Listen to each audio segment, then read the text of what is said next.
জয় ভারত, জয় ভারতের সংবিধান, জয় বাবা সাহেব আম্বেদকরের, জয় মূল নিবাসী, জয় গুরু, জয় ইন্ডিয়ান সেকুলার ফ্রন্টের, জয় সেকুলার ফ্রন্টের একমাত্র বিধায়ক নওশাদ সিদ্দিকী। আপনাদের সামনে আমরা হকের লড়াই লড়ছি, তার গ্রাউন্ড এখনই আপনাদেরকে বলছি, আপনারা বুঝুন এবং কেন আমরা হকের লড়াই করছি সেটা বুঝতে পারবেন।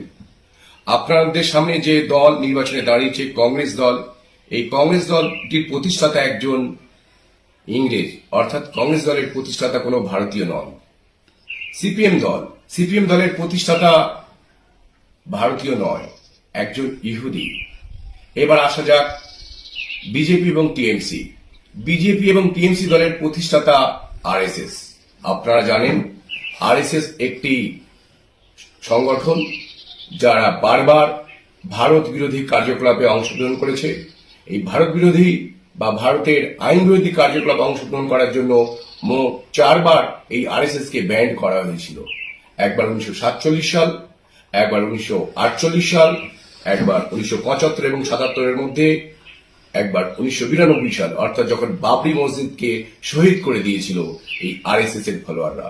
অর্থাৎ ভারতবর্ষে আরএসএস কে মোট 4 বার ব্যান্ড করা হয়েছিল, কারণ এই আরএসএস ভারত বিরোধী কার্যক্রমে অংশগ্রহণ করার জন্য।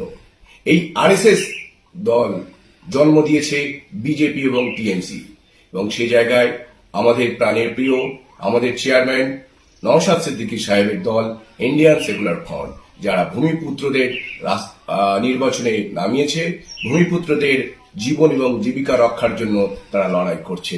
সুতরাং এ হক একমাত্র ইন্ডিয়ান সেকুলার ফ্রন্টের যারা প্রার্থী, তারা হকের লড়াই লড়ছে। বাকি যে দলগুলি সব কেউ ইংরেজদের দালালি করছে, কেউ ইহুদিদের চামচাগিরি করছে, কেউ আরএসএস দের চাটুকারিতা করছে মাত্র।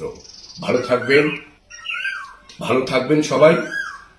আপনারা জানেন আমি ইতিমধ্যে ডায়মন্ড হারবার কেন্দ্রে দাঁড়িয়েছি 2024 লোকসভা নির্বাচনে নওশাদ সিদ্দিকী সাহেবের মনোনীত এবং ইন্ডিয়ান সেকুলার ফ্রন্টের অনুমোদিত একজন প্রার্থী। আমাকে খাম চিহ্নে ভোট দিয়ে বিপুল ভোটে জয়যুক্ত করে ভারতীয় পার্লামেন্টে পাঠাবেন। আপনাদের দোয়া এবং আশীর্বাদ করবেন, এই বলে আপনাদের কাছে সংক্ষিপ্ত আবেদন করলাম। ভালো থাকবেন।